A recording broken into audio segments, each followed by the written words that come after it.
The Manhattan skyline glittered beyond the floor-to-ceiling windows of the penthouse, a view that had once taken Emily Bennett Carter's breath away. Now, 5 years later, those same lights seemed to mock her, their cold brilliance reflecting the emptiness of her marriage to one of New York's most powerful men. Emily's hands trembled as she placed the pregnancy test on Liam's mahogany desk, right next to her wedding ring. The ring's diamond caught the city lights, throwing prisms across the stark white envelope beside it. Inside that envelope was a letter she'd rewritten 17 times, trying to find the right words to say goodbye to a man who had never really seen her at all. The grandfather clock in the hallway struck midnight, its deep resonance echoing through the silent penthouse. Emily closed her eyes, remembering the countless nights she'd waited up for Liam, hoping that maybe this time he'd look at her with something other than cold indifference. "Mrs. Carter?" Rosa, their housekeeper, appeared in the doorway. Her weathered face was etched with concern. "The car is waiting downstairs." Emily nodded, gathering her courage. "Thank you, Rosa, for everything." The older woman stepped forward, pressing a small package into Emily's hands. "Your favorite tea, for the morning sickness." Her eyes were warm with understanding. "Sometimes the bravest thing we can do is walk away." Tears threatened, but Emily blinked them back. She'd cried enough in this house. Taking a deep breath, she smoothed down her simple black dress, so different from the designer clothes Liam insisted she wear to his corporate events. Tonight, she wasn't Liam Carter's trophy wife. She was just Emily, a woman choosing herself and her unborn child over a marriage that existed only on paper. The memory of last week's charity gala surfaced, sharp and painful. Liam's voice, cutting through a group of investors. "My wife, she's quite decorative, isn't she? Though I'm afraid that's the extent of her contributions." The polite laughter that followed. The way he'd dismissed her attempt to discuss a charitable initiative with a patronizing pat on her hand. That night, like so many others, she'd locked herself in their marble bathroom, pressing her fists against her mouth to muffle her sobs. But this time was different. This time, she'd felt the first flutter of nausea that would lead her to buy a pregnancy test. Emily moved through the penthouse one last time, her practical flat silent on the hardwood floors. So different from the click of the heels Liam required her to wear, even at home. "Appearance is everything," he'd say, his tone making it clear she was part of that appearance, nothing more. In their bedroom, she paused. The king-sized bed was immaculate, untouched on Liam's side. He rarely came home before midnight, and when he did, he usually slept in the guest room. "I have early meetings," he'd say, as if sharing a bed with his wife was an inconvenience he couldn't afford. The walk-in closet held 5 years of designer clothes, each piece chosen to meet Liam's exacting standards. She took nothing but a small suitcase of the clothes she'd hidden away, simple, comfortable things that felt like her. The real her, not the porcelain doll Liam had tried to shape her into. In the kitchen, she ran her fingers along the marble countertop where she'd tried countless times to cook him breakfast, only to have him brush past with his protein shake and tablet. Too busy for such domestic trivialities. The dining room table where they'd sat in silence on the rare occasions he was home for dinner, his attention fixed on his phone. The elevator arrived with a soft chime. Emily stepped inside, her suitcase light despite the weight of the decisions it represented. As the doors closed, she caught a final glimpse of the life she was leaving behind. The crystal vases filled with flowers she wasn't allowed to arrange herself, the abstract sculptures chosen by Liam's interior designer, the photographs of their perfect life that told nothing but lies. The night doorman Miguel looked up as she crossed the lobby. Recognition flickered in his eyes, followed by understanding. He'd seen her cry too many times in the garden when she thought no one was watching. "Take care of yourself, Mrs. Carter," he said softly, holding the door open. "It's Bennett now," she replied, managing a small smile. "Just Emily Bennett." The black town car waited at the curb, its engine purring quietly in the mild spring night. Her uncle's most trusted driver, Wade, stood ready to whisk her away to the private airfield where a plane would take her home to Texas. to the sprawling ranch where she'd grown up believing in love and happy endings. As the car pulled away from the curb, Emily didn't look back at the towering building she'd called home. Instead, she pressed a hand to her still flat stomach where new life grew, a life she would protect from the cold emptiness that had characterized her marriage. "You'll never feel unloved," she whispered to her child. "I promise." The city. Lights blurred as tears finally fell, but they weren't tears of sadness. For the first time in 5 years, Emily Bennett Carter felt something she'd almost forgotten: hope. Somewhere above her, in his pristine office, Liam Carter worked late, into the night, unaware that his perfectly ordered world was about to crumble. By the time he found her letter, Emily would be halfway to Texas, leaving behind a man who had everything money could buy but had never learned the value of a heart freely given. The car merged onto the highway, carrying Emily toward a future that was uncertain, but entirely her own. Behind her, Manhattan's glittering towers receded, their lights no longer mocking, but releasing her from their cold embrace. She was going home. Not to the mansion in the sky that had been her prison, but to the wide-open spaces of Texas, where the morning sun painted the horizon in colors Liam would never appreciate, and where she could finally remember who she was, before she became Mrs. Carter. In her pocket, her phone buzzed, probably another demanding message from Liam's assistant about tomorrow's schedule of social obligations. Emily pulled out the device and, without looking at the screen, powered it off. Tomorrow's schedule didn't matter anymore. Tomorrow, she would wake up free. Liam Carter didn't notice anything amiss when he first entered the penthouse at 3 a.m. The silence was normal. He preferred it that way.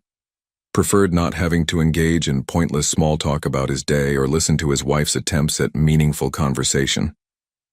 His Ferragamo shoes clicked against the hardwood floors as he made his way to his office, tablet in hand, mind still consumed with the merger he'd been orchestrating for the past 18 hours. The deal would add another billion to his empire. That's what mattered. That's what had always mattered. The first sign that something was different came when he pushed open his office door. A faint scent of jasmine, Emily's perfume, lingered in the air. She never came in here. It was an unspoken rule, like so many others in their carefully ordered life. "What were you doing in my office?" he muttered, irritation creeping into his voice even though she wasn't there to hear it. Then he saw them: the ring, the envelope, and something else he couldn't quite make out in the dim light. His hand found the switch, flooding the room with harsh fluorescent brightness. The diamond ring, the one he'd chosen because it was the most impressive, not because it suited her delicate hand, lay cold and lifeless on his desk. Beside it, a pristine white envelope bore his name in Emily's elegant handwriting. And, next to that, Liam's breath caught. A pregnancy test. "Ridiculous," he scoffed, but his usually steady hands shook slightly as he reached for the envelope. Emily was prone to dramatic gestures. Last month, she'd threatened to redecorate their formal dining room with warm, homey touches. He'd shut that down immediately. The room, like everything else in his life, was perfect as it was. The letter opener sliced through expensive paper with surgical precision. Inside, 3 pages of Emily's handwriting awaited him. He began to read, his trademark smirk fading with each word. "Liam, by the time you read this, I'll be gone. Not just for a day or a week, but forever. I've spent 5 years trying to turn this marriage into something real, something warm and living. But you can't warm up a statue, can you? And that's what you are, beautiful, perfect, and completely cold. I used to dream about the day you'd look at me and really see me, not as an accessory or an obligation, but as a woman who loved you despite your cruel words and colder silences. I imagined you'd realize that success isn't measured in billions but in moments of genuine connection. But last week, at the gala, when you dismissed me in front of everyone, again, I finally understood. You're not capable of change because you don't want to change. You're comfortable in your fortress of wealth and indifference. I could have endured it, Liam. I have endured it. But now there's someone else to consider." Liam's eyes darted to the pregnancy test. Positive. The word blazed up at him like an accusation. I'm carrying your child, but I won't let them grow up thinking love is a weakness and warmth is a flaw. I won't let them learn that success means sacrificing every genuine emotion on the altar of appearance. Don't try to find me.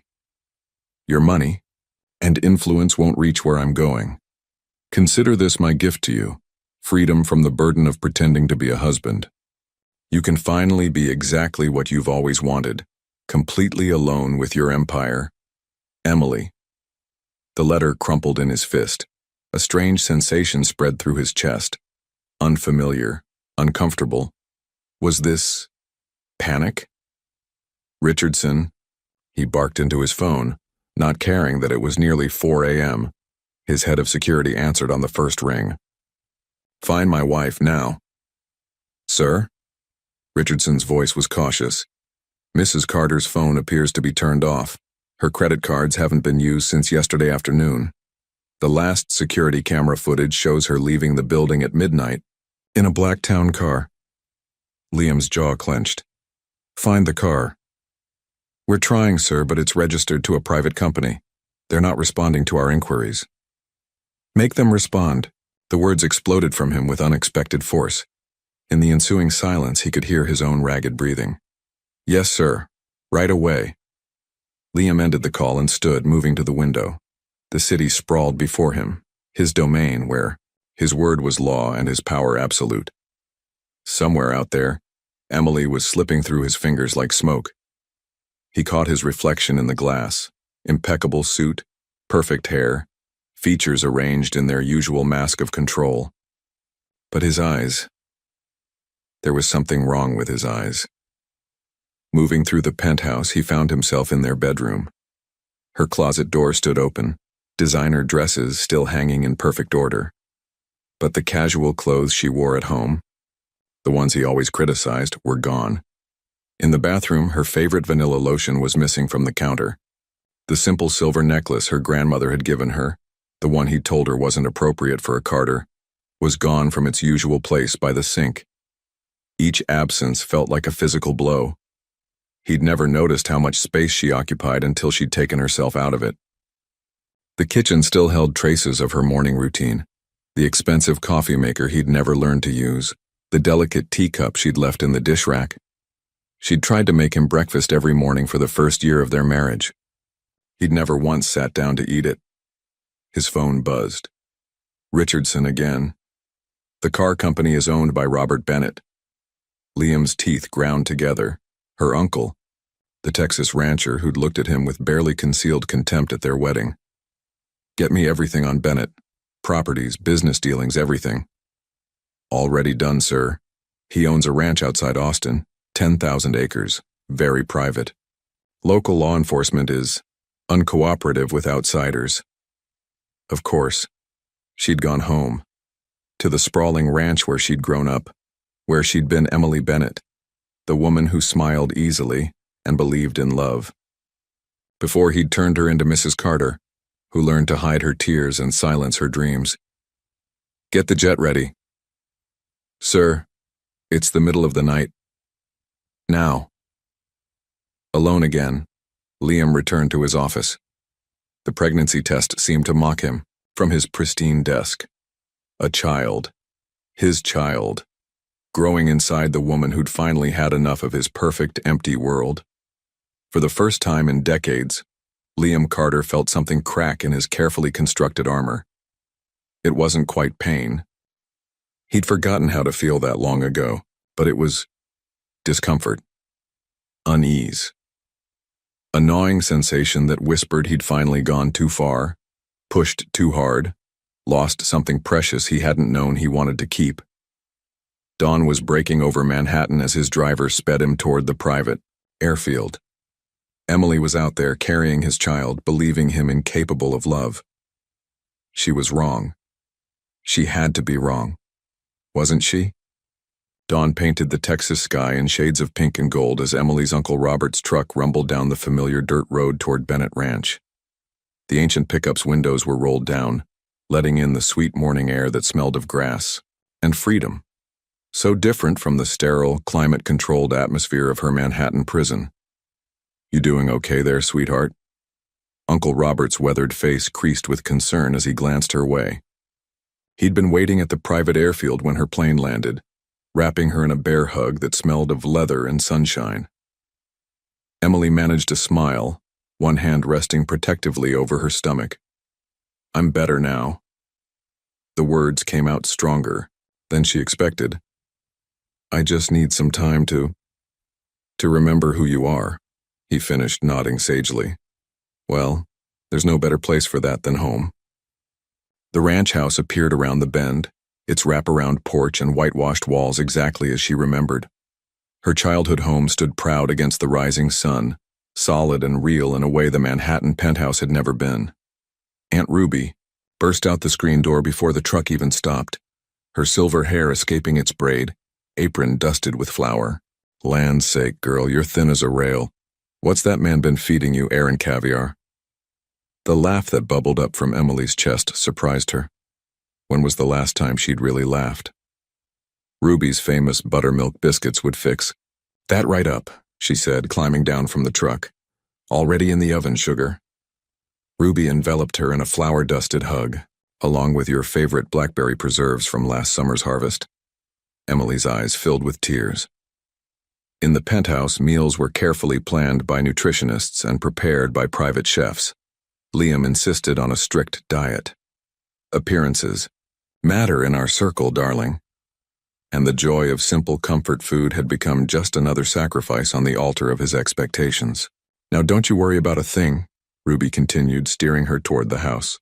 Your room's all ready, just like you left it, though we might need to make some changes soon. Her eyes dropped meaningfully to Emily's stomach. You told them? Emily looked at her uncle, who was carrying her small suitcase up the porch steps. Didn't have to, he replied. Your aunt's got a sixth sense about these things. Plus, you've got that glow about you. Inside, the house wrapped around her like a warm blanket. The familiar scent of coffee and baked goods mixed with furniture polish and fresh flowers from Ruby's garden. The antique grandfather clock in the hallway chimed 7, so different from the modern monstrosity in the penthouse that had counted down the hours of her imprisonment. Breakfast first, Ruby declared, then rest. Dr. Reynolds is coming by this afternoon to check on you. Ruby, I don't need... Don't argue with your aunt, girl. Uncle Robert's tone was gentle but firm. Let us take care of you for a while. In the kitchen, sunlight streamed through gingham curtains Emily had helped Ruby sew when she was 12.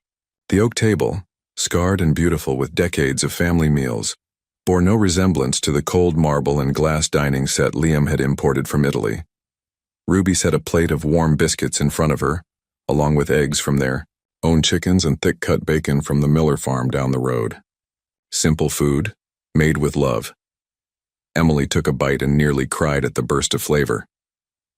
When's the last time you had a proper meal? Ruby's sharp eyes missed nothing. Liam has had very specific ideas about appropriate food choices. The words came out more bitter than she intended. Well, that man isn't here to starve you anymore. Ruby's tone could have stripped paint. You're eating for 2 now, and I aim to see you both properly fed. As if on cue, a wave of morning sickness rolled through Emily. She pressed a hand to her mouth, but Ruby was already there with fresh ginger tea, an old family remedy. Small sips, she instructed. Your mama swore by this when she was carrying you. The mention of her mother, gone 10 years now, brought fresh tears. I wish she was here. Oh, sugar.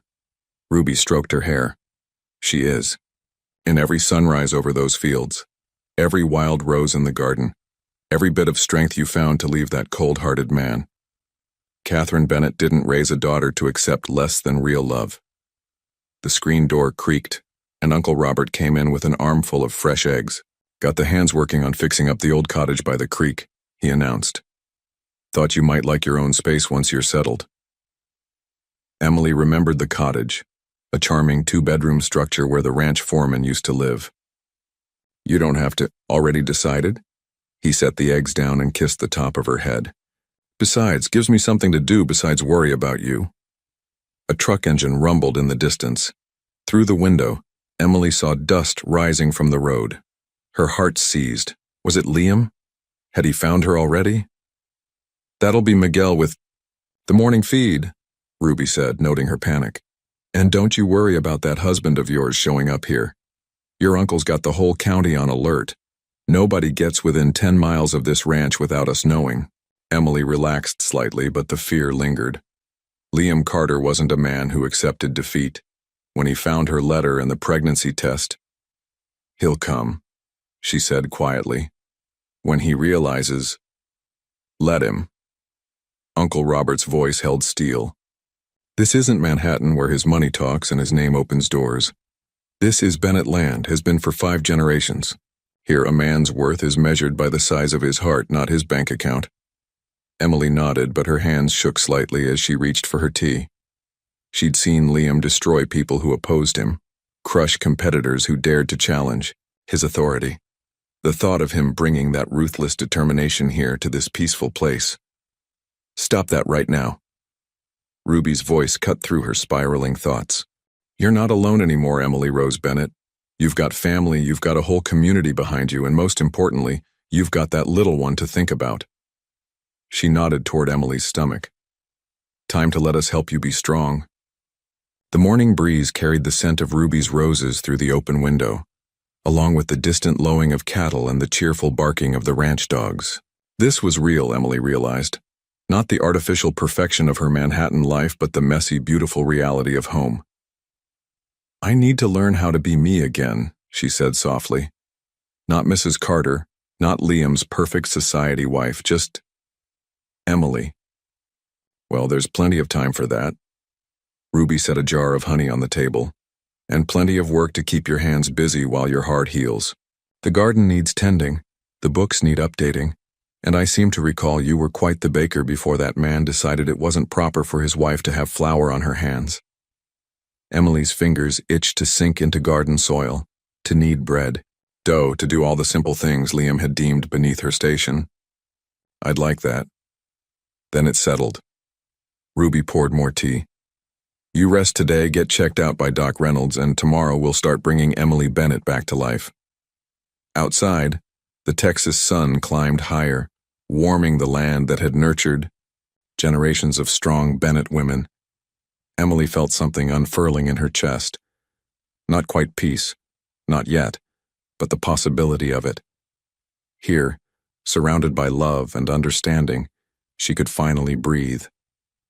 But even as she let the comfort of home wrap around her, a small voice whispered that the real battle was yet to come. Liam would find her, and when he did, she would need every ounce of newly rediscovered strength to stand her ground. For now, though she had biscuits and blackberry preserves, the love of family, and the first fragile shoots of hope taking root in her heart, it would have to be enough. The sleek private jet touched down at Austin Bergstrom International Airport just as the Texas sun reached its peak. Liam Carter emerged into the punishing heat, his bespoke suit already feeling oppressive.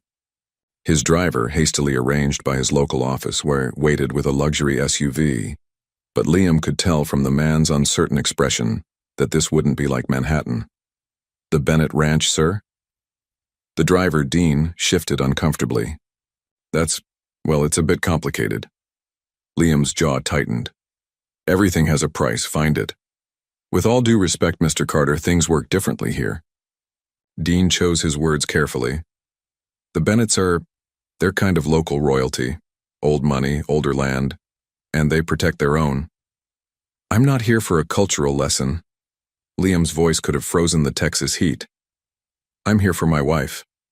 The drive took them through increasingly rural landscapes, Manhattan's familiar skyline replaced by endless fields and scattered farmhouses. Liam's phone signal grew weaker until it disappeared entirely. He felt his control slipping with each mile. An hour into the drive, they approached a small town. The sign read, "Welcome to Cedar Creek, population 2,847. Dean pulled into a local diner. "We should stop here first," he suggested. "Get some local insight." Liam wanted to refuse, but his usual tactics were useless without cell service. He followed Dean into Bell's diner. immediately feeling every eye in the place turn toward him. The conversations didn't stop, but they shifted. His Italian leather shoes and tailored suit might as well have been a neon sign reading "Outsider." Behind the counter, a woman in her 60s studied him with knowing eyes.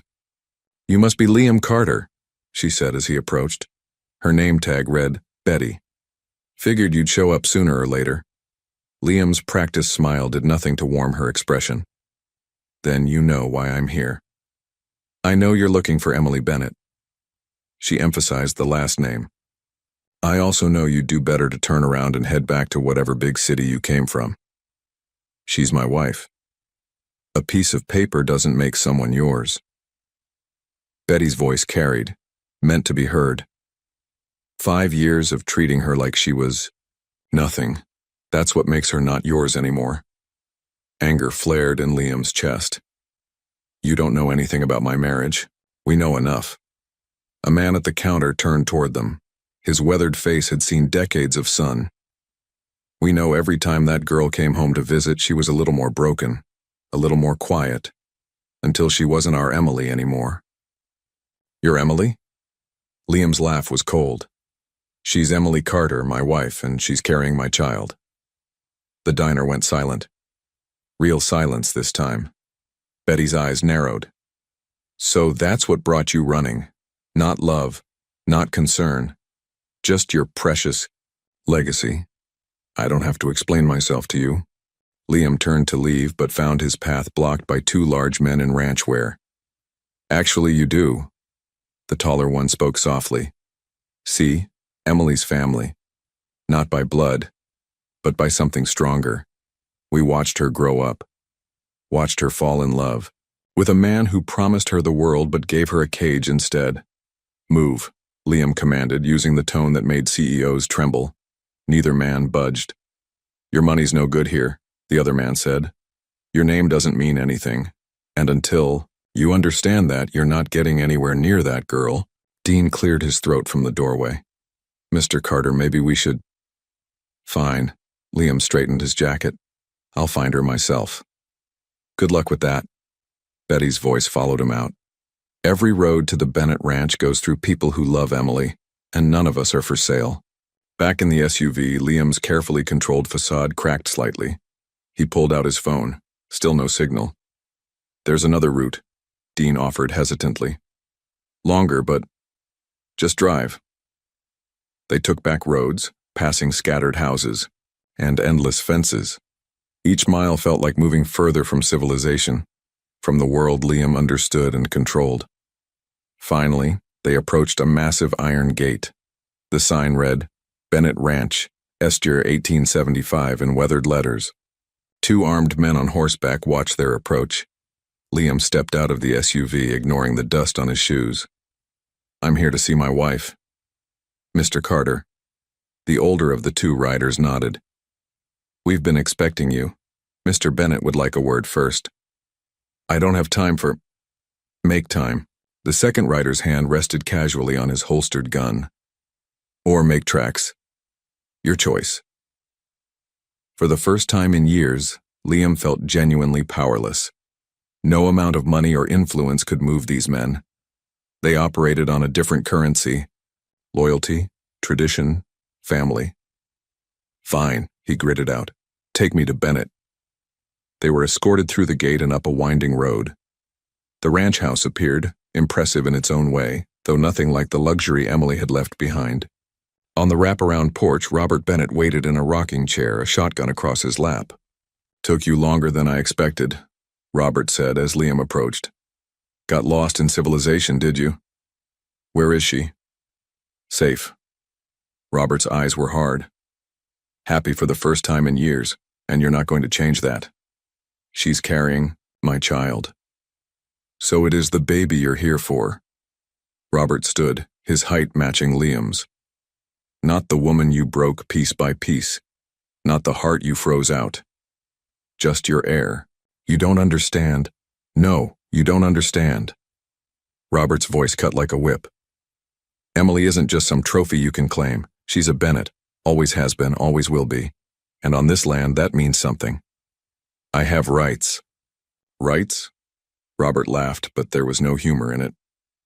Let me tell you about rights, boy. That girl had the right to be loved, to be respected, to be treated like a human being instead of a decoration. You threw away your rights when you threw away her heart. Liam's fists clenched. I'll take this to court. Go ahead. Robert gestured to the vast ranch around them.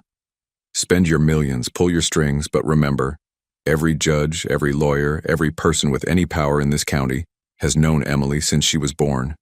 They've watched what you did to her. How do you think that'll play out? The truth of it hit Liam like a physical blow. Here, in this place, he was nothing. His power meant nothing. His name meant nothing. I want to see her, he said finally, his voice losing its edge. No. Robert's response was immediate. Not today. Not until she's ready, and maybe not even then. You can't keep her from me forever. Watch me. Robert sat back down, settling the shotgun across his lap again. Now you've got two choices. You can turn around and go back to your towers and your empty life. Or you can prove you're more than the heartless bastard who broke my niece. Prove it how? Figure it out. Robert's eyes were calculating. If you really want Emily, not just your child, not just your image, but Emily herself, then show us who you are without your money, without your power. Show us the man she thought she married. And if I don't? Then the next time you come on my land uninvited, you'll find out just how serious we are about protecting our own. The sun was setting as Dean drove them back toward Austin, painting the sky in colors Liam had never noticed before. He looked down at his expensive suit, his imported shoes, all the trappings of power that meant nothing here. For the first time in his adult life, Liam Carter felt completely lost. The carefully constructed walls of his world were crumbling, and in their ruins, he faced an uncomfortable question. Who was he without his empire? More importantly, who did he need to become to win back the woman who had finally stopped waiting for him to love her? 3 days into her new life at Bennett Ranch, Emily woke to the sound of roosters instead of traffic. Her old bedroom remained unchanged. Cheerful yellow walls, handmade quilt, and photographs of a smiling girl who believed in happy endings. She touched her still flat stomach, whispering a quiet good morning to the life growing inside her. Your daddy's in town, Ruby announced over breakfast, watching Emily carefully. Betty from the diner called. Said he came storming in yesterday like he owned the place. Emily's hands trembled slightly as she set down her teacup. How did he seem? Like a man who just discovered his money can't buy everything. Ruby's tone softened. Your uncle dealt with him. Made it clear you're not seeing anyone until you're good and ready. Relief and anxiety warred in Emily's chest. Part of her had hoped Liam wouldn't come at all, that she meant so little to him he'd simply let her go. Another part, the part that still remembered why she'd fallen in love with him, had prayed he'd prove her wrong.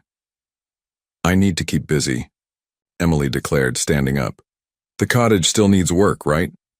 Ruby nodded approvingly. Miguel and the boys got the basic repairs done, but it needs a woman's touch. Though you're not to lift anything heavy in your condition. The cottage by the creek had always been Emily's favorite spot on the ranch. As a girl, she dreamed of living there someday, making it her own little paradise. Now, as she walked, the familiar path, those dreams felt both painful and healing. The morning air was thick with humidity, so different from Manhattan's artificial climate control. Emily had changed into old jeans and one of her father's plaid shirts, clothes Liam would have sneered at. Her hair was pulled back in a simple ponytail, her face bare of the expensive makeup he'd insisted she wear. Inside the cottage, sunshine streamed through freshly washed windows. The men had done good work. New floorboards where needed, fresh paint on the walls, updated plumbing. But it still needed something more, something that would make it home. Need some help? Lucia, the ranch cook's daughter and Emily's childhood friend, stood in the doorway. Her dark eyes held understanding rather than pity. I'd love some. Emily managed a genuine smile. Though I warn you, I'm out of practice with actual work. 5 years of being decorative doesn't build many skills. Good thing some skills never leave you. Lucia set down a box of cleaning supplies. Remember when we used to help my mama clean the bunkhouse? You were the best at making old things shine. Together they opened windows, scrubbed surfaces, and arranged the furniture Uncle Robert had brought over from storage. Each task felt like reclaiming a piece of herself. He's staying at the Cedar Creek Inn, Lucia mentioned casually as they hung curtains. Your husband. Half the town's watching him, reporting back to your uncle. Emily's hand stilled on the fabric. What's he doing? Nothing, mostly. Sits in his fancy rental car with his fancy phone that doesn't work out here. Looks lost. Lucia paused. He's different than I expected, less powerful, Emily supplied. That's because his power doesn't work here. No networks to manipulate, no people to intimidate, no money to throw around. Is that why you fell in love with him, the power? Emily sat heavily in the window seat, memories washing over her. No, I fell in love with the man I thought I saw underneath all that. There were moments, tiny cracks in his armor, when he seemed almost human, almost capable of love. But they were just moments. They got rarer and rarer until... Emily touched her stomach again. Until I realized I couldn't let my child grow up thinking that's what love looks like. A truck engine rumbled outside. Both women tensed, but it was just Doc Reynolds arriving for Emily's checkup. The older woman bustled in with her medical bag, shooing Lucia out with a knowing smile. Let's see how Mama and Baby are doing, shall we? The examination was thorough but gentle. Doc Reynolds had delivered Emily and most of the children in the county. Her weathered hands were competent and kind. Blood pressure's a bit high, she noted. Not surprising given the stress, but we'll need to watch that. She patted Emily's hand. This little one's going to need you strong and healthy. I know, Emily bit her lip. But with Liam here... Listen to me, girl. Doc Reynolds fixed her with a stern look.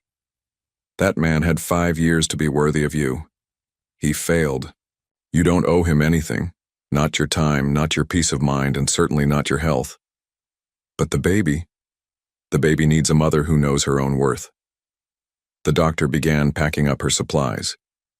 Now I want you resting when it's hot, eating properly and staying away from anything that raises your blood pressure, including certain billionaires who shall remain nameless. Emily laughed despite herself. Yes, ma'am. After Doc Reynolds left, Emily continued working on the cottage. Each small decision, where to place a lamp, which pictures to hang, felt like an act of rebellion against the controlled perfection of her life with Liam. Around noon, Ruby appeared with lunch and news. Your husband tried to come up to the ranch again. Your uncle sent him packing. Emily's sandwich turned to ash in her mouth. He won't give up, will he? No. Ruby's voice was gentle. But that's not your problem anymore. Your only job is taking care of yourself and that baby. Late afternoon found Emily on the cottage's small porch, watching thunderclouds gather. Over the distant hills, the air was electric with coming rain, real weather, not the sanitized version that reached Manhattan's heights. Her phone lay silent on the table beside her. She'd turned it back on briefly, only to find hundreds of messages from Liam's lawyers, his assistant, his social secretary, none from him directly. Even now he worked through intermediaries. A flash of lightning illuminated the countryside. In its brief glare, Emily saw a familiar black SUV passing slowly along the distant road that bordered the ranch. Her heart clenched. He's out there, she whispered to her unborn child. But he can't reach us here. We're safe, we're home. The first fat drops of rain began to fall as Uncle Robert's truck appeared, heading off the unwelcome visitor. Emily watched until both vehicles disappeared into the gathering storm. Inside the cottage, she lit a lamp against the darkening sky. The small space glowed with warmth, so different from the cold sophistication of the penthouse. Here, surrounded by memories and love, she could feel herself growing stronger. Thunder rolled across the Texas sky as Emily began unpacking boxes of her childhood belongings. Each item was a piece of her true self, the self she'd buried under Mrs. Carter's perfect facade. A worn copy of her favorite novel, its pages dog-eared and loved. A collection of seashells from family trips to the Gulf Coast. A photo album full of genuine smiles and messy happiness. At the bottom of one box, she found her mother's journal. Catherine Bennett's words filled the pages with wisdom and love. Remember, my darling girl, you come from a long line of women who chose their own paths. Never let anyone dim your light. Emily held the journal close, tears mixing with determination. I won't, Mama. Not anymore. The storm raged outside, but inside her cozy cottage, Emily Bennett was building something stronger than the walls of any penthouse. A foundation for a new life. One where she could be herself. Where her child would grow up surrounded by real love. And if Liam Carter thought he could storm these walls like he did his corporate takeovers, he was about to learn what real strength looked like. The kind that grew not from power or money, but from knowing exactly who you are and what you deserve. The rain drummed on the roof, nature's lullaby replacing the city's endless noise.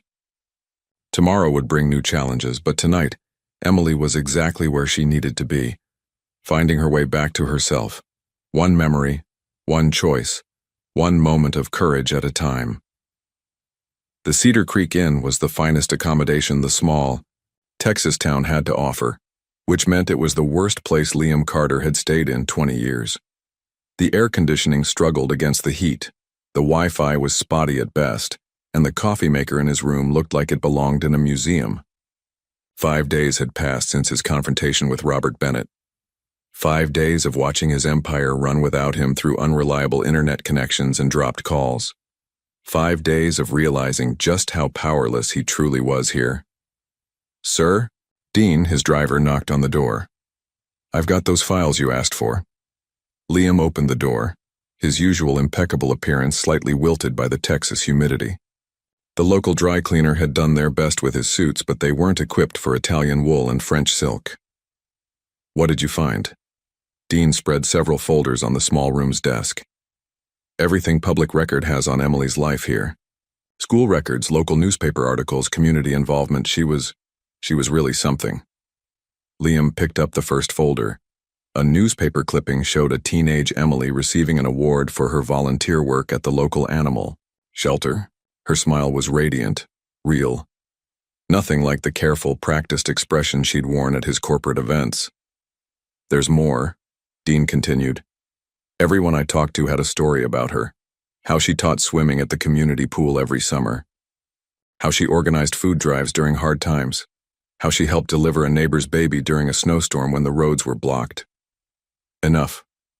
Liam's voice was sharp, but his hands were gentle as they touched a photograph of Emily surrounded by laughing children at what appeared to be a county fair.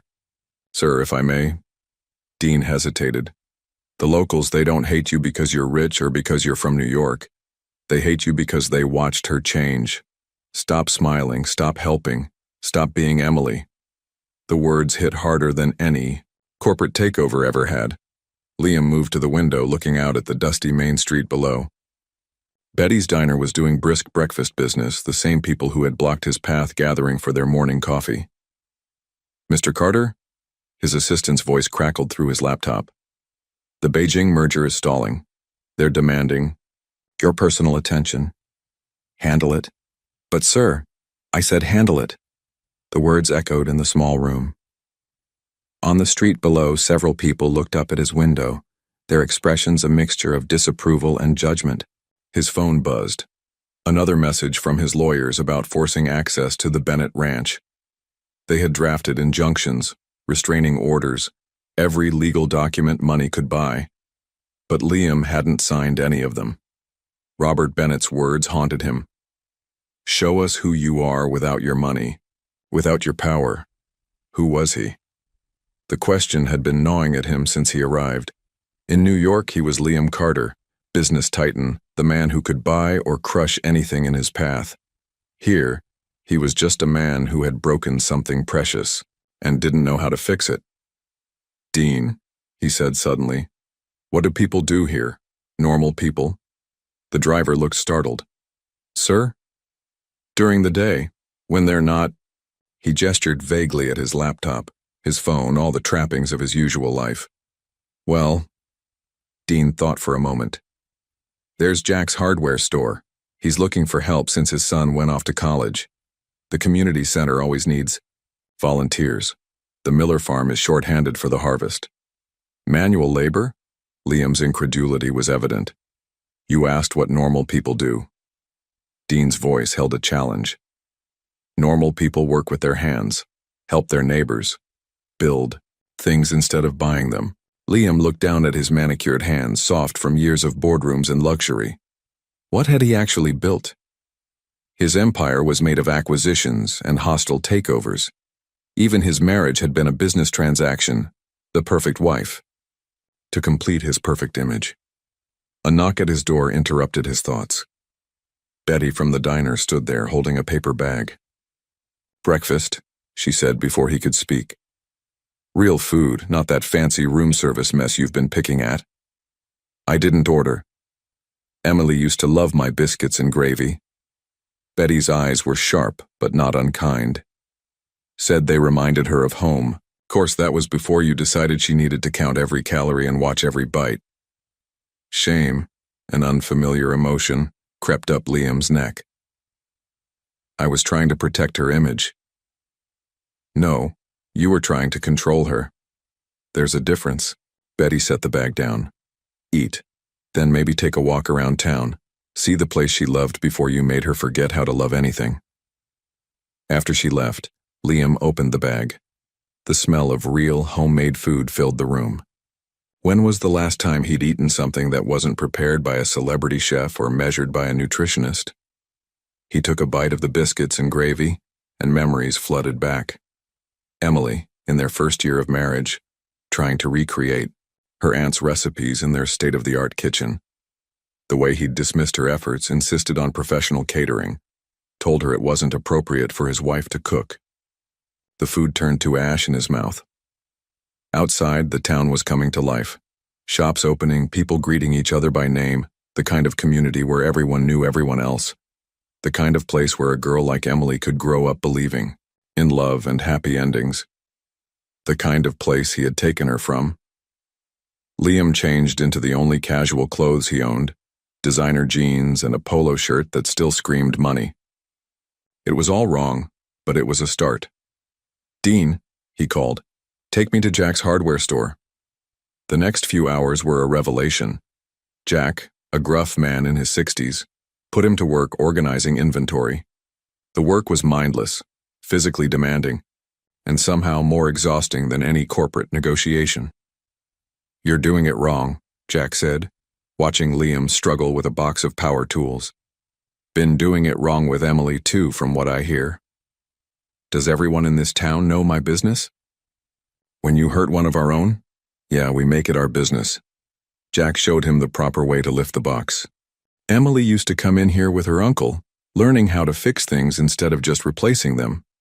Had a real talent for it. By midday, Liam's expensive polo was stained with dust and sweat. His back ached, his hands were dirty, and he had accomplished exactly nothing by New York standards. But he had learned the names of 3 regular customers. Had heard stories about Emily's childhood from people who actually knew her, not just the polished society wife she had become. Had felt for the first time what it was like to do something real with his hands. Come back tomorrow if you want, Jack said as Liam prepared to leave. Got plenty more needs doing. Why would you want me back? Jack considered him for a long moment. Because Emily saw something in you worth loving once. And maybe, just maybe, if you get your hands dirty enough, you'll remember what that something was. Back at the inn, Liam ignored the mounting messages from New York.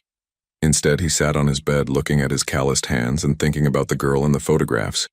The one who had believed in helping others, in fixing things, in love. The one he had tried to turn into someone else. His phone buzzed, another legal strategy from his lawyers. He turned it off. Tomorrow, he decided, he would go back to Jack's, would learn the names of more locals, would listen to their stories about the woman he had married but never really known. And maybe, somewhere between the dust and sweat and simple work, he would find the man Emily had once believed he could be. 2 weeks after leaving Manhattan, Emily's morning routine had settled into a comfortable rhythm. Wake at dawn, help Ruby with breakfast for the ranch hands, tend to her small garden at the cottage, then handle the ranch's books, a task that gave her satisfaction Liam could never understand. Real work, honest work. That morning, however, something felt different. The Texas air held an electric charge that had nothing to do with weather. When she stepped onto her cottage porch, coffee in hand, she saw why. Liam was at the gate. But it wasn't the Liam she remembered. Gone were the pristine suits and perfect grooming. He wore worn jeans and a faded work shirt, his hands rough from what looked like manual labor. He stood talking with Miguel, not demanding entry, but waiting. Emily's hand instinctively went to her stomach, now showing the slightest curve. Her child, their child, stirred as if sensing her tension. "He's been coming every morning for a week," Lucia said, appearing beside her with fresh muffins. "Just stands there talking to whoever's on duty. Yesterday he helped fix Miguel's truck." Liam Carter fixed a truck. The words felt foreign in Emily's mouth. "According to Jack at the hardware store, he's been working there. Actually working, not just throwing money around." Lucia studied her friend's face. "The whole town's talking about it." Emily set her coffee down, her hands suddenly unsteady. "He's playing some angle. He always is." "Maybe." Lucia's voice was gentle. "Or maybe he's trying to understand the world that made you who you are, the you he never knew." Before Emily could respond, Uncle Robert's truck pulled up to her cottage. "Your choice, sweetheart," he said through the window. "But if you want to talk to him, we'll all be right here." Emily looked at her reflection in the cottage window. She wore simple clothes now, her face bare of makeup, her hair in a practical braid. No trace remained of Mrs. Carter's polished facade. She was purely Emily Bennett again. "Yes," she decided. "I need to face him." The drive to the gate felt both too long and too short. Emily sat straight in Uncle Robert's truck, one hand protectively over her stomach, the other clenched in her lap. Liam turned as they approached. Their eyes met through the truck's dusty windshield and Emily's breath caught. There was something different in his gaze, something uncertain and almost human. "I'll be right over there," Uncle Robert said as she stepped down from the truck. "One shout, and he's gone." Emily nodded, then walked to the gate. Up close, the changes in Liam were even more striking. His face was tanned from outdoor work, his perfect haircut grown out, his hands calloused and stained. Emily. Her name on his lips sounded different too. Less a possession, more a prayer. "Why are you still here, Liam?" She kept her voice steady. "Your lawyers can't touch this place. Your money means nothing here. What's left for you to control?" He flinched at the word control. I'm not trying to control anything anymore." He ran a hand through his disheveled hair, a gesture she'd never seen before. "I'm trying to understand." "Understand what?" "You. The real you. The one who existed before I..." He struggled with the words.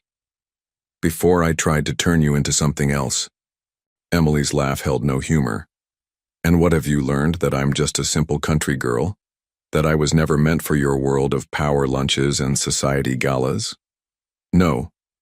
His response was immediate. "I've learned that you were extraordinary, long before you met me.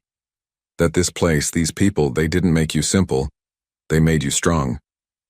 He gestured to the town beyond. "Everyone here has a story about you. About your kindness, your determination, your heart. The heart I spent 5 years trying to freeze." "Pretty words, Liam." Emily's hand tightened on her stomach. "But words are easy for you. They always have been." His eyes followed her protective gesture. Is the baby okay?" The genuine concern in his voice almost broke her composure. "The baby's fine, growing strong, just like its mother." "Emily, He gripped the gate, knuckles white. "I don't know how to do this. How to be real. But I'm trying. For the first time in my life, I'm trying." "Why?" Because I'm carrying your air? Because I damaged your perfect image by leaving? Because I miss you." The words exploded from him, raw and uncontrolled. Not the wife I created. Not the perfect Mrs. Carter. I miss the way you used to look at me like I could be better than I was. The way you tried to make our house a home before I shut down every attempt. The way you loved me before I taught you not to. Emily's carefully constructed walls trembled. "Don't," she whispered. "I've spent 2 weeks in this town," he continued, his voice rough. "Working at Jack's Hardware, learning names, hearing stories. Yesterday, I helped deliver Mrs. Miller's calf. Me, Liam Carter, up to my elbows in—" He shook his head. "And you know what? It felt real. More real than any deal I've ever closed. What do you want from me, Liam?" "A chance." He met her eyes. "Not to be your husband again. I haven't earned that. Not to control you or the baby. I've learned better. Just a chance to know the real Emily Bennett. The one who taught swimming lessons and organized food drives and believed in helping people instead of using them."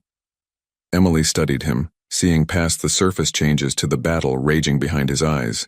The mighty Liam Carter, brought low not by corporate raiders or market crashes, but by the simple authenticity of a small Texas town. "I can't trust you," she said finally. "Not yet. Maybe not ever." "I know." He stepped back from the gate. "But I'll be here, working at Jack's, learning to use my hands instead of my wallet, trying to understand the world that shaped you." He paused. "And if you're ready to talk again, I'll be at Betty's Diner every morning at 7.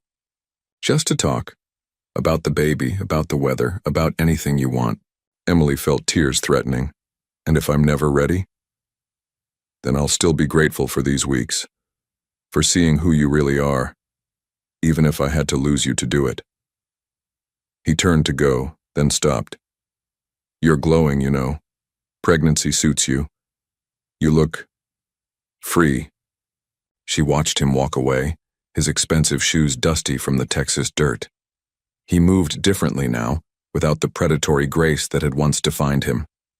Instead, he walked like a man carrying a heavy burden, the weight of his own awakening. Uncle Robert's truck pulled up beside her. "You okay, sweetheart?" Emily touched her stomach, feeling her child move beneath her hand. "I don't know," she answered honestly. "He's different." "People can change," her uncle said carefully, "if they want it bad enough. And if they don't?" Emily turned to him, letting her tears fall. "If this is just another corporate strategy, then you're still Emily Bennett, still strong, still loved." He helped her back into the truck. "And that baby of yours will know what real love looks like, whether Liam Carter learns to give it or not." As they drove back to the cottage, Emily watched Liam's figure grow smaller in the side mirror. He didn't look back, didn't try to push for more. Instead, he walked toward town, toward another day of manual labor and small-town life. Either the best performance of his life, or the beginning of real change. Only time would tell which. The late afternoon sun cast long shadows across Betty's Diner as Emily sat in a corner booth, absently stirring her decaf coffee.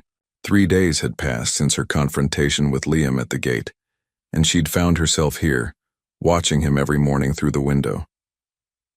He came at 7, exactly as promised, ordered plain black coffee, and sat quietly at the counter, never pushing, never demanding. "He's different with the locals now," Betty said, sliding a plate of chicken pot pie in front of Emily. "Doctor's orders. You need the protein." Emily smiled weakly.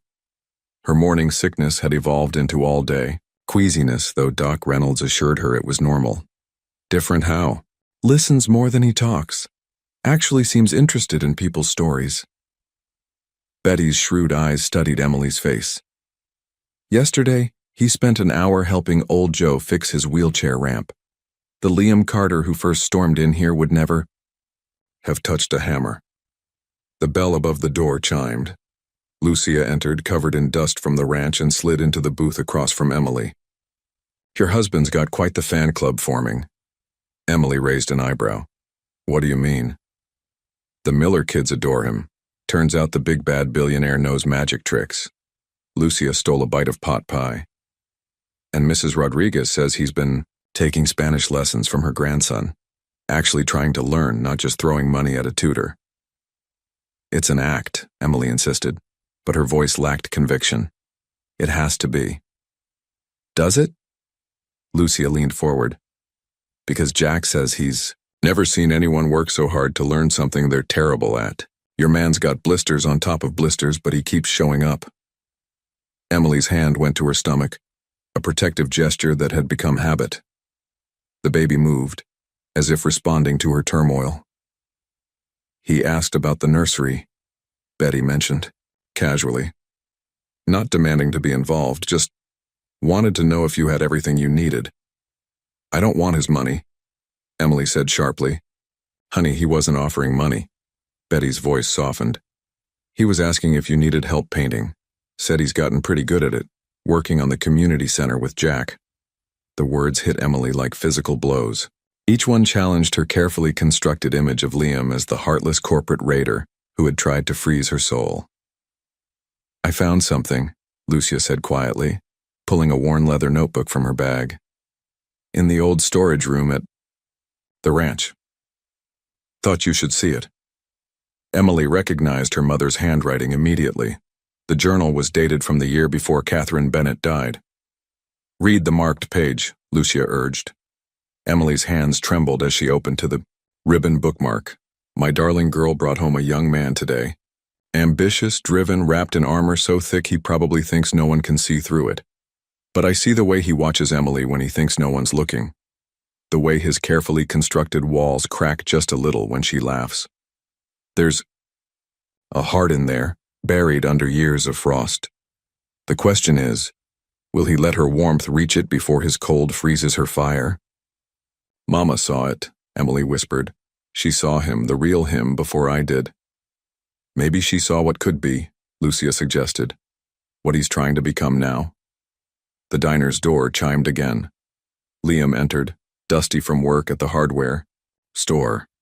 He nodded politely to Emily but took his usual spot at the counter, respecting her space. Emily watched him interact with the locals. The stiff corporate posture was gone, replaced by something more natural. He laughed at Betty's jokes, discussed the weather with farmers, and demonstrated a card trick for a delighted child. The merger fell through, Lucia said suddenly.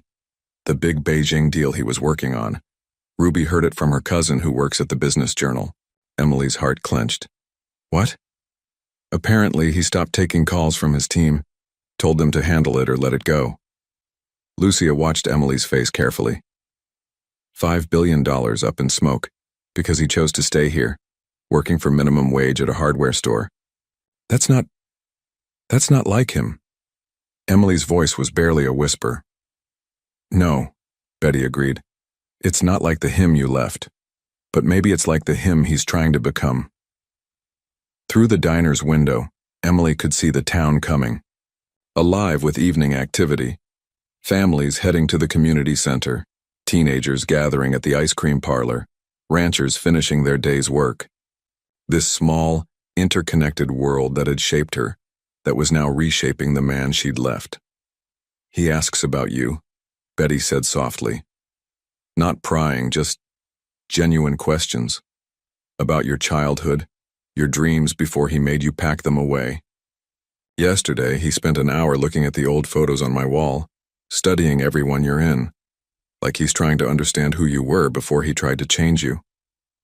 Emily remembered their first date, years ago, how Liam had seemed almost shy when he asked about her volunteer work, how he'd listened, really listened, before the corporate world convinced him that such things were beneath him.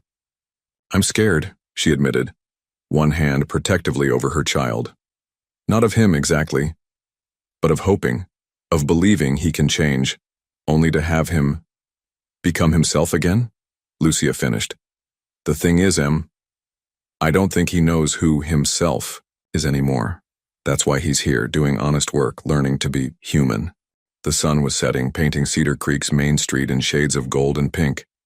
Liam stood to leave, leaving cash for his coffee and a generous tip that would have been ostentatious a few weeks ago but now seemed natural, community-minded. He caught Emily's eye as he turned. For a moment his carefully maintained distance cracked, and she saw something raw and real in his expression. Longing, regret, and something that might have been hope. Then he was gone, walking not toward the fancy inn but toward the small apartment above Jack's store where he'd moved last week. The mighty Liam Carter choosing a shabby room with unreliable air conditioning over luxury. "Your mother wrote something else," Lucia said, turning to another marked page in the journal. "The day after she met him.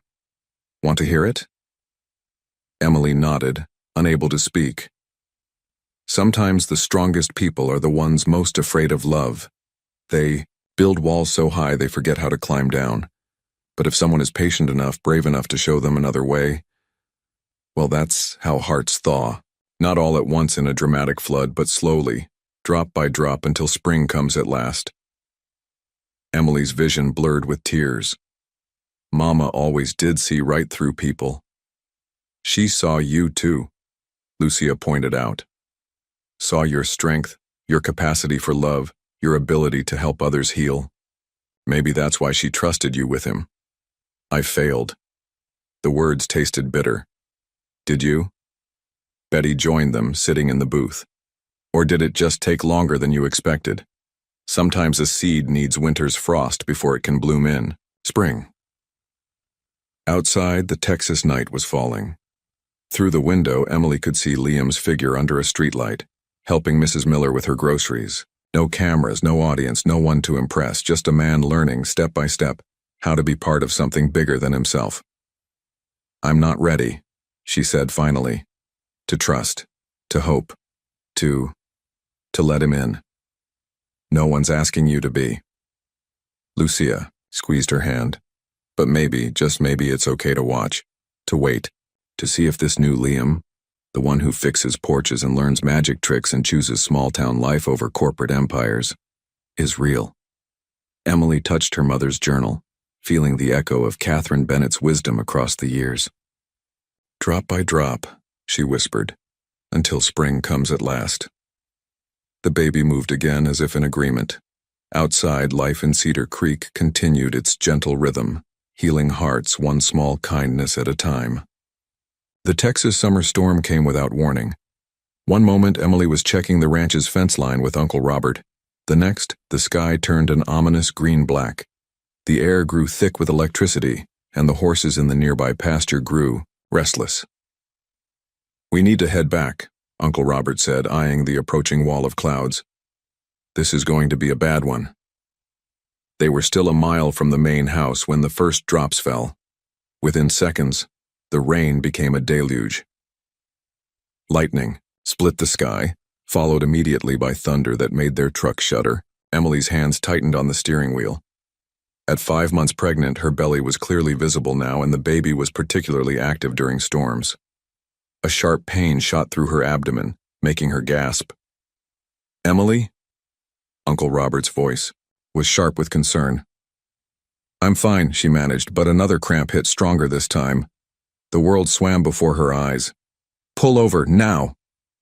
She barely managed to stop the truck before another wave of pain crashed over her. Through the rain-streaked windshield, she could see debris flying past. Branches, leaves, pieces of metal roofing torn loose by the wind. "The baby," she whispered, panic rising in her throat. "Something's wrong." Uncle Robert was already on his phone, but the storm was interfering with the signal. "Doc Reynolds isn't answering. We need to get you to the hospital in Austin." "That's 2 hours away." The words ended in a cry of pain. "Cedar Creek Medical Center," he decided. "It's closer. They can at least stabilize you." But when he tried to start the truck, the engine merely clicked. Lightning had fried something in the electrical system. "I'll walk to the ranch, get another vehicle," he said, but Emily grabbed his arm. "Don't leave me," she pleaded, another contraction racking her body. This couldn't be happening. It was too early. The storm's fury increased. Their truck rocked with each gust of wind. Uncle Robert tried the radio hoping to reach someone at the ranch but got only static. Then, through the sheets of rain, headlights appeared. A vehicle was approaching slowly, carefully navigating the flooded road. Uncle Robert stepped out into the storm, waving his arms. The approaching car stopped, and a familiar figure emerged. Liam. He was soaked instantly, his work clothes clinging to him as he ran to their truck. One look at Emily's face told him everything. How far apart are the contractions? His voice was steady, but his eyes betrayed his fear. Too close, Emily managed between pained breaths. It's too early, Liam. Our baby. We need to get her to the medical center, Uncle Robert said. But the truck's dead. Liam was already moving, opening Emily's door. My car's running. It's higher off the ground, better chance of making it through the floodwaters. Together, the men helped Emily into Liam's SUV. It wasn't his original luxury rental, but an older model he'd bought from Jack's cousin, more practical for Texas back roads. I'm coming with you, Uncle Robert started, but Liam cut him off. The ranch will need you. This storm's going to cause damage. Get back there. Let everyone know where we're going. Send Doc Reynolds to the medical center when you reach her. For a moment, the two men stared at each other through the rain. Then Uncle Robert nodded. He understood. This was something Liam needed to do, needed to prove. Take care of them, he said simply. Liam's response was fierce. With my life. The drive to Cedar Creek Medical Center should have taken 30 minutes. But the storm had flooded roads, brought down trees, and turned simple streets into obstacle courses. Liam navigated carefully, one hand on the wheel, the other gripping Emily's hand as she fought through contractions. Talk to me, he said as they took another detour around a fallen power line. Remember our first date? Emily managed a weak laugh that turned into a groan. You took me to that ridiculous 5-star restaurant, and you hated every minute of it. His thumb stroked her palm as another contraction hit, but you were too polite to say anything. Until, she gasped for breath, until you found me in the kitchen talking to the dishwasher about his daughter's college fund. You ended up organizing a scholarship fund for the staff's children. Liam's voice was soft with memory. That's when I started falling in love with you, and when I started getting scared. Scared? Emily turned to look at him through pain-blurred eyes. Of feeling that much, of needing someone that much. He swerved around a flooding dip in the road. So I did what I always did, tried to control it. Control you. Turn you into something safe. Liam, whether from pain or emotion, tears streaked her face. I was wrong, he continued, his voice raw. So wrong. You were perfect exactly as you were. Perfect in your kindness, your realness, your heart. And I almost destroyed all of that because I was too much of a coward to. A massive contraction cut off their conversation. Emily cried out, her hand crushing his. We're almost there, he promised. Hold on, love, both of you, hold on. The medical center appeared through the rain like a beacon. Liam pulled up to the emergency entrance where staff were already waiting. Uncle Robert must have gotten through to someone. Everything happened in a blur after that. Emily was whisked away on a gurney, leaving Liam standing in the waiting room, soaked and shaking. He'd never felt so helpless in his life. Hours passed. The storm raged outside while Liam paced, prayed, and promised every deity he knew that he'd spend the rest of his life making up for his mistakes, if they'd just let Emily and their child be okay. Finally, Doc Reynolds arrived, having braved the storm as soon as she got the message. She disappeared into the emergency department without a word to Liam. More waiting, more pacing, more prayers from a man who'd never believed in anything but himself.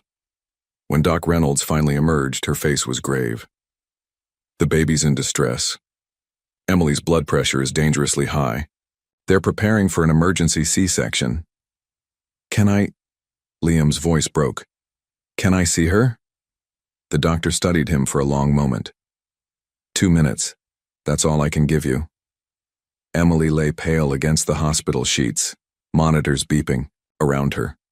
When Liam entered, her eyes found his immediately. I'm sorry, they both said at once. No. Liam moved to her side, taking her hand. You have nothing to be sorry for. I'm the one who... God, Emily, I wasted so many years trying to change the most beautiful thing in my life instead of changing myself.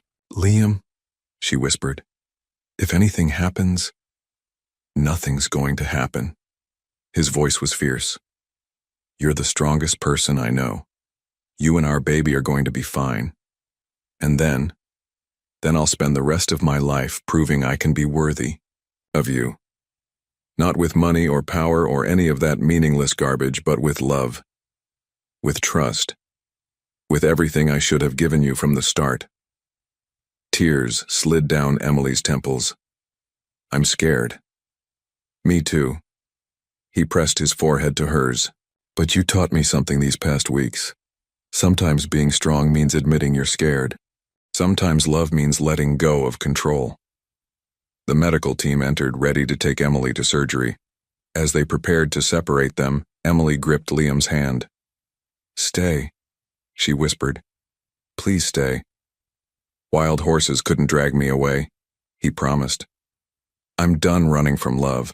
As they wheeled Emily away, Liam stood in the hallway, his heart beating in time with the storm outside. Everything he'd ever truly wanted hung in the balance, and for once in his life, no amount of money or power could guarantee the outcome. All he could do was wait and hope and pray that he hadn't realized the truth too late. Dawn broke over Cedar Creek Medical Center, the storm finally exhausted after raging through the night. Liam stood at the window of Emily's hospital room, watching the sun paint the rain-washed world in shades of gold. Behind him, 2 heartbeat monitors beeped steadily. One for Emily, still sleeping off the surgery, and one for their tiny daughter, safely delivered despite arriving weeks early. Mr. Carter? A nurse entered quietly. Your daughter's ready for her morning feeding. Liam turned from the window as they wheeled in the clear hospital bassinet. Inside, wrapped in a soft pink blanket, lay Catherine Rose Carter, named for the grandmother who had seen through Liam's walls before anyone else. Emily should wake soon, the nurse said, checking vital signs. The medication's wearing off. Liam approached the bassinet, still amazed by how something so small could completely reshape his world. Catherine's tiny fingers wrapped around his calloused thumb, hands rough now from honest work instead of smooth from boardroom battles. Tell me again. Emily's voice, weak but clear, came from the bed. What happened after they took me to surgery? Liam moved to sit beside her, keeping one hand connected to their daughter. He'd told this story 3 times since she'd first awakened, but he understood her need to hear it again. The surgery was complicated, he said softly. Your blood? Pressure kept spiking. Doc Reynolds said, she said we might lose you both. His voice cracked at the memory. I've never been so scared in my life. Not when I made my first million, not when I lost my first billion. Nothing compared to the thought of losing you. Emily's hand found his, squeezing weakly. But you stayed. Of course I stayed. I'm done running. He brought her hand to his lips. I stood in that waiting room making deals with God. Promised I'd give away every penny I own if you'd both be safe.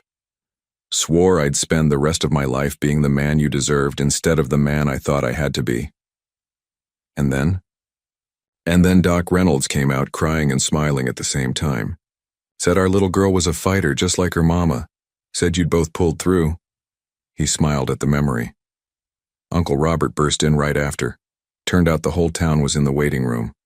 Betty had brought food. Jack closed the hardware store early. Even Mrs. Miller's kids were there with get-well cards they'd made in the storm. Tears slid down Emily's cheeks.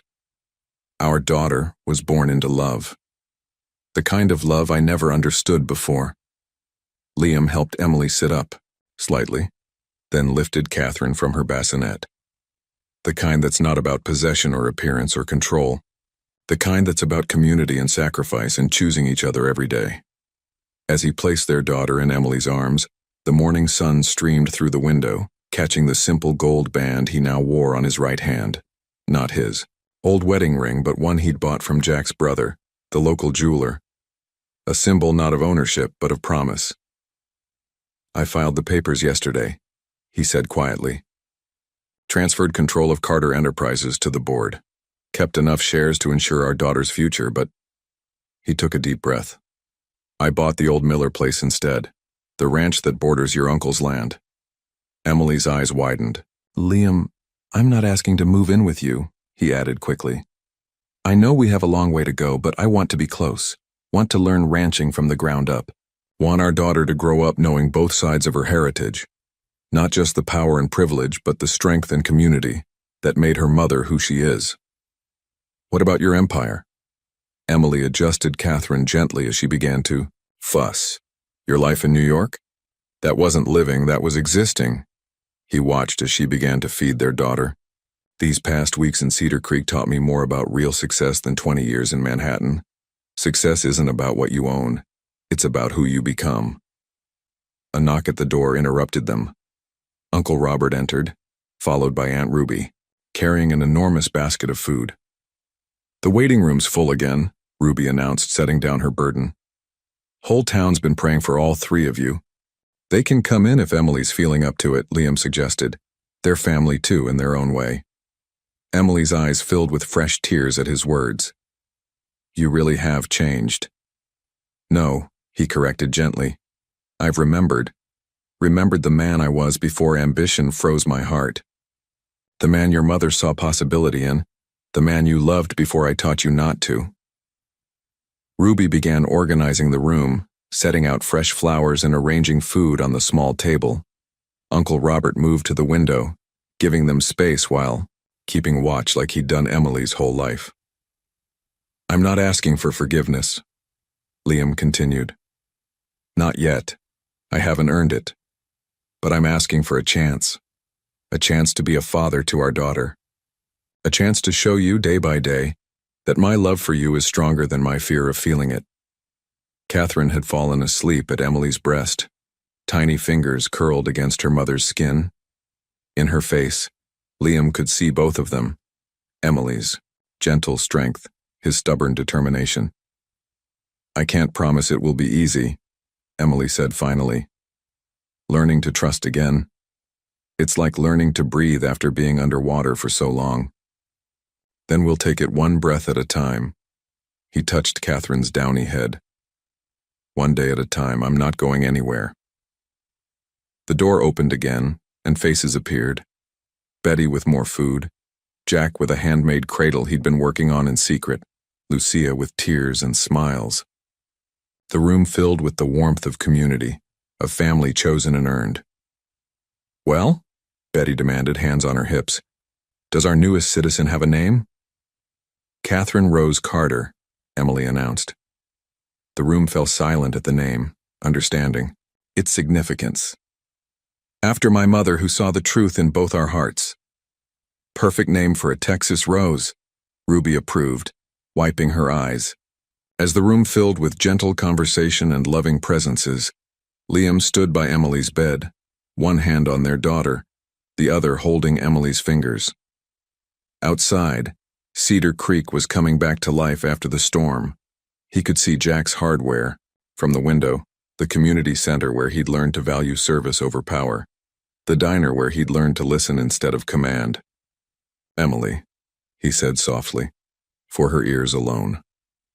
"I know we have to start over, build something new from the ashes of what I burned, but I want you to know, the man you met that first night, the one who listened to your dreams before he forgot how to hear them, he's back, and this time he's here to stay."